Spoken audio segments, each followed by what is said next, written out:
SIP नका करू, step up SIP करा. आपण हे भरपूर वेळा ऐकतो, पण स्टेप अप एस-आय-पी म्हणजे नक्की काय? सो आजच्या व्हिडिओमध्ये आपण ते समजून घेणार आहोत, की स्टेप अप एस-आय-पी म्हणजे काय? ती कोणासाठी बेनिफिशियल आहे? त्याचं कॅल्क्युलेशन कसं असतं? ते सगळं आपण आजच्या व्हिडिओमध्ये समजून घेणार आहोत. ओके. तर सगळ्यात आधी स्टेप अप एस-आय-पी समजायच्या अगोदर नॉर्मल एस-आय-पी म्हणजे काय? की तुमच्याकडे एक सर्टन अमाउंट आहे, तुमची सर्टन सॅलरी आहे, समजा 10,000 असेल किंवा 20,000 असेल, ही सॅलरी तुम्ही प्रत्येक महिन्याला पर्टिक्युलर डेटला काय करतायत इन्व्हेस्ट करतायत म्युच्युअल फंडमध्ये. सो ही काय झाली नॉर्मल एस-आय-पी झाली. सो स्टेप अप एस-आय-पी त्याच्या नावाप्रमाणेच आहे. स्टेप अप म्हणजेच काय, की तुम्ही वाढवता आहेत एस-आय-पीमध्ये. सो अशी सिस्टममध्येच तरतूद असते, की तुम्ही काय करतायत सर्टन अमाउंट डिसाईड करतायत, की प्रत्येक महिन्याला, प्रत्येक वर्षाला किती अमाउंट वाढली पाहिजे. तुम्ही 6 महिन्यांनी पण वाढवू शकतात किंवा 1 वर्षांनी पण वाढवू शकतात. सो अशी सर्टन अमाउंट कितीने वाढली पाहिजे हे तुम्ही अगोदरच डिसाईड करतात. मग त्याच्यामध्ये 2 ऑप्शन असतात. एक तर तुम्ही पर्सेंटेज वाईज डिसाईड करू शकतात, की प्रत्येक वर्षाला माझी 5% ने, 10% ने किंवा 20% ने एस-आय-पी अमाउंट काय झाली पाहिजे, स्टेप अप झाली पाहिजे, वाढली पाहिजे. किंवा तुम्ही अमाउंट वाईज डायरेक्टली डिसाईड करू शकतात. फॉर एक्झाम्पल 5,000 असेल किंवा 2,000 असेल, 1,000 असेल, 10,000 असेल, अशी तुम्हाला प्रत्येक वर्षाला अमाउंट काय करायची वाढवायची आहे. सो हे झालं स्टेप अप एस-आय-पी. तर ही स्टेप अप एस-आय-पी कोणासाठी बेनिफिशियल आहे? ज्या लोकांची सॅलरी एव्हरी इयर वाढत जाते किंवा ज्यांचा income even though business person असतील, त्यांचा इन्कम एव्हरी इयर ग्रो होत जातो आहे. त्या लोकांसाठी ही स्टेप अप एस-आय-पी बेस्ट आहे. आणि जर तुम्ही खूप लवकर सुरुवात करत असाल ना, इन्व्हेस्टमेंट करायला लाइक तुमच्या 20मध्ये वगैरे, तर ती अजून जास्त बेस्ट आहे. कारण की तो over the period of time, long पिरियडमध्ये जास्त फास्ट कंपाउंडिंग मिळते ह्याच्यामध्ये. का? कारण की जिथे तुम्ही फक्त नॉर्मल अमाउंटनुसार इन्व्हेस्ट नाही करताय, तर तुमची अमाउंट तुम्ही काय करताय प्रत्येक वर्षाला वाढवत जात आहेत. सो त्या लोकांसाठी म्हणजे जे लोकं सॅलरीड आहेत आणि ज्यांचा इन्कम ग्रो होत जातो ना, त्या लोकांना लक्षात ठेवून ही स्टेप अप एस-आय-पी सुरू करण्यात आली आहे. तर आता आपण कॅल्क्युलेटरमध्ये समजून घेऊया, की एस-आय-पी आणि स्टेप अप एस-आय-पी मधला फरक.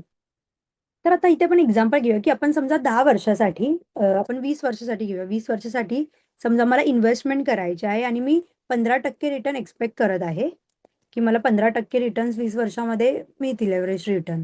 आणि मंथली एस-आय-पी माझी अमाउंट जी आहे, ती 20,000 आहे असं आपण कन्सिडर करूया, की मी ₹20,000 प्रत्येक महिन्याला एस-आय-पी करत आहे. तर माझी एस-आय-पी कसं असणार आहे 20 वर्षानंतर. सो माझी इन्व्हेस्टमेंट टोटल किती होणार आहे? 48 लाख रुपीज, 48 लाख माझे काय होणार आहे? इन्व्हेस्टमेंट होणार आहे.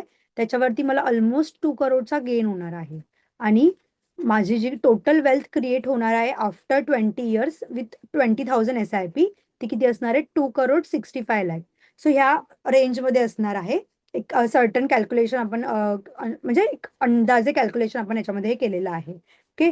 सो तेच जर आता मी स्टेप अप एस-आय-पी करते, तर माझी अमाउंट किती असणार आहे? त्याचा मला कसा बेनिफिट होणार आहे ते आपण बघूया. तर आता हे स्टेप अप एस-आय-पी पण सेम जसे आपण एस-आय-पी नॉर्मल एस-आय-पीचे इयर्स घेतले, तसेच आपण इथे इयर्स घेऊया, की आपण 20 वर्षासाठी काय करतोय? एस-आय-पी करतोय. रिटर्न्स आपण सेम एक्स्पेक्ट करतोय. मला 15% तरी ॲट मिनिमम मिळाले पाहिजेत. मंथली एस-आय-पी अमाउंट आपली 20,000 आहे. सो तुम्ही तुमची फ्रिक्वेन्सी पण ठरवू शकतात, की तुमची फ्रिक्वेन्सी काय असणार आहे? तुम्हाला 6 महिन्यांनी स्टेप अप करायचे, की 12 महिन्यांनी म्हणजेच 1 वर्षाने स्टेप अप करायचे आहे. सो ते पण तुम्ही डिसाईड करू शकता तिथे. सो आपण कन्सिडर करूया, की मी 12 महिन्यांनी मी काय करणार आहे? स्टेप अप करणार आहे. आणि आपली एक स्टेप अप अमाउंट आपल्याला डिसाईड करायची जसं मी बोलली, की 2 ऑप्शन असतात. एक तुम्ही पर्सेंटेज डिसाईड करू शकतात किंवा तुम्ही अमाउंट डिसाईड करू शकता. तर फर्स्ट ऑप्शनमध्ये काय होतं, जेव्हा तुम्ही पर्सेंटेज डिसाईड करतात ना, ती अमाउंट सर्टन काही वर्षांनंतर डेसिमलमध्ये जाते आणि मग ते खूप जास्त गोष्टी हेक्टिक होतात आणि मग तेवढं म्हणजे बोलतात ना, इझीनेस त्या ह्याच्यामध्ये राहत नाही. सो बेटर आहे, की तुम्ही अमाउंट ठरवा, की मी 1000 ने स्टेप अप करेल किंवा मी 2000 ने स्टेप अप करेल. सो तुम्हाला ते कसं ठरवायचं आहे. सो आपण इथे कन्सिडर करूया, की आपण 2000 नीच एव्हरी इयर काय होणार आहे, स्टेप अप होणार आहे. म्हणजेच काय ह्या वर्षामध्ये माझी 20,000 एस-आय-पी कट होते, तर नेक्स्ट इयरमध्ये माझी काय होणार आहे 22,000 कट होणार आहे पूर्ण whole year. Then whole year झाल्याच्या नंतर काय त्याच्या नेक्स्ट इयरमध्ये माझी 24,000 एस-आय-पी कंटिन्युअसली कट होणार आहे त्याच्या नेक्स्ट इयर. सो त्याच्या नेक्स्ट इयर 26,000. सो अशी प्रत्येक वर्षाने काय होणार होत जाणार आहे, ती एस-आय-पी वाढत जाणार आहे. आणि आपल्याला इथे एक फायनल अमाउंट ठरवायची असते, की म्हणजे किती अमाउंटपर्यंत तुमची एस-आय-पी गेली तरी तुम्हाला ती वाढवत ठेवायची आहे. ओके. तर इथे आपण 50,000 समजा कन्सिडर केले आपण, तर कसं होईल, की ह्या केसमध्ये तुमची जी अमाउंट आहे ना, ती 15 वर्ष म्हणजे पहिले 10 वर्ष तुमचे 20,000 कट होतील. नंतरचे 10 वर्ष तुमचे जर तुम्ही 10 वर्ष पूर्ण ठेवले, कारण की आपण 20 वर्षाचे आपला टेन्युअर ठेवलेला आहे.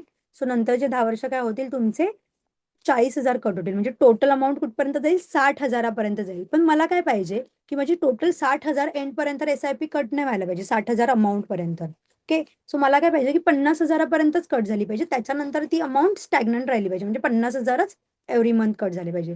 सो तुम्ही तसं पण सेट करू शकतात किंवा जर तुम्हाला असं असेल, की तुम्हाला वाढवायचे, तुम्हाला 60,000 करायचे, तर 60,000 पण करू शकता. सो ह्या केसमध्ये आपण काय घेतलंय, की 50,000 अमाउंट झाली ना, की मला पुढे स्टेप अप नाही करायचे. मला तेवढीच ठेवायची आहे अमाउंट आणि 2,000ने प्रत्येक वर्षाला काय होणार आहे? स्टेप अप होत जाणार आहे. सो ऑलमोस्ट 15 वर्षामध्ये काय होणार आहे? तुमची अमाउंट 50,000 जाऊन पोहोचणार आहे. ओके. आणि आपण त्याचं कॅल्क्युलेशन करूया, की जर मी ह्या अमाउंटनुसार म्हणजेच 20 वर्षासाठी 15% रिटर्न्स एक्स्पेक्ट करून 20,000 आत्ता करंट एस-आय-पी मी इन्व्हेस्ट करते आणि 2,000 एव्हरी इयर माझी वाढत जाते. तर माझी किती वेल्थ क्रिएट होणार आहे. सो माझी टोटल इन्व्हेस्टमेंट किती होणार आहे ते पण बघूया. सो ती ऑलमोस्ट 91 लाखच्या आसपास होणार आहे. सो ह्याच्यामध्ये फरक काय आहे, की नॉर्मल एस-आय-पी मध्ये तुमची जी वेल्थ क्रिएट होती ती फक्त किती होती? 48 लाखच्या आसपास होती. आपण इथे बघूया. 48 लाखच्या आसपास होती. ओके. आणि जो गेन झाला होता तो 2 करोडच्या आसपास झाला होता आणि टोटल वेल्थ 2 करोड क्रिएट झाली. पण तेच मी जर स्टेप अप एस-आय-पी करते तर माझी किती होते? 91 माझी इन्व्हेस्टमेंट होते. 91च्या अराउंड माझी इन्व्हेस्टमेंट होते. देन मला जो गेन होतोय तो ऑलमोस्ट 3 करोडच्या आसपास गेन होतोय आणि टोटल माझी वेल्थ किती क्रिएट होते? 4 करोडच्या आसपास क्रिएट होते. सो म्हणजेच काय, की नॉर्मल एस-आय-पी तुम्ही करतात ना, त्याच्यामध्ये जी काही तुमची इन्व्हेस्टमेंट होते, म्हणजे ते 2 करोड होते, तर इथे किती होते? 4 करोड होते. सो ऑलमोस्ट तुमची अमाउंट काय होते? डबल होते. का? कारण की तुमची इन्व्हेस्टमेंट व्हॅल्यू प्रत्येक वर्षाला वाढत जाते. म्हणजे बऱ्याच वेळेला असं होतं, की आपलं इन्कम वाढतं, पण आपली इन्व्हेस्टमेंट नाही वाढत. सो म्हणून त्याच्यामध्ये कुठे मागे न राहता एव्हरी इयरली इन्व्हेस्टमेंट पण जशी वाढली पाहिजे, जशी इन्कम वाढेल तशी इन्व्हेस्टमेंट पण वाढली पाहिजे, म्हणून हे ऑप्शन आहे. सो या केसमध्ये तुम्ही काय करताय? तुमची अमाउंट वाढवत आहेत. आणि ज्याचा बेनिफिट तुम्हाला काय होते, की तुमची ऑलमोस्ट अमाउंट काय होते? डबल होते. आणि जेवढं तुम्ही लवकर चालू करणार तेवढा तुमचा काय ना 20 वर्ष म्हणजे खूप मोठा काळ झाला. सो त्याच्यामुळे तुम्हाला म्हणजे जास्त कंपाउंडिंगचा इफेक्ट मिळणार आणि स्टेप अप असल्यामुळे तुमचा जो कंपाउंडिंग इफेक्ट जो आहे ना, तो अजून फास्ट होतो. म्हणजे नॉर्मल एस-आय-पी पेक्षा स्टेप अपमध्ये जी कंपाउंडिंग होते ना, ती फास्ट कंपाउंडिंग होते. म्हणून स्टेप अप एस-आय-पी भरपूर सारे लोकं चूज करतात. जर तुम्हाला तुमची वेल्थ फास्ट क्रिएट करायची असेल ना, तर स्टेप अप एस-आय-पी हे बेस्ट ऑप्शन आहे. सो तुम्हाला काय वाटतं, की एस-आय-पी बेस्ट आहे, की स्टेप अप एस-आय-पी बेस्ट आहे? हे कमेंटमध्ये सांगा. व्हिडिओ आवडली असेल तर लाईक करा, सगळ्यांसोबत शेअर करा, जेणेकरून त्यांनाही मदत होईल, की स्टेप अप एस-आय-पी म्हणजे नक्की काय आणि माझ्यासाठी ती खरंच बेनिफिशियल आहे का? ते समजून घेण्यासाठी. आणि चॅनलला सबस्क्राईब करायला विसरू नका, जेणेकरून जे काही माझे नवीन व्हिडिओज येतील mutual fund related, mindset related, wealthy lifestyle related, so ते सगळे तुम्हाला नक्की बघायला मिळतील. Thank you so much.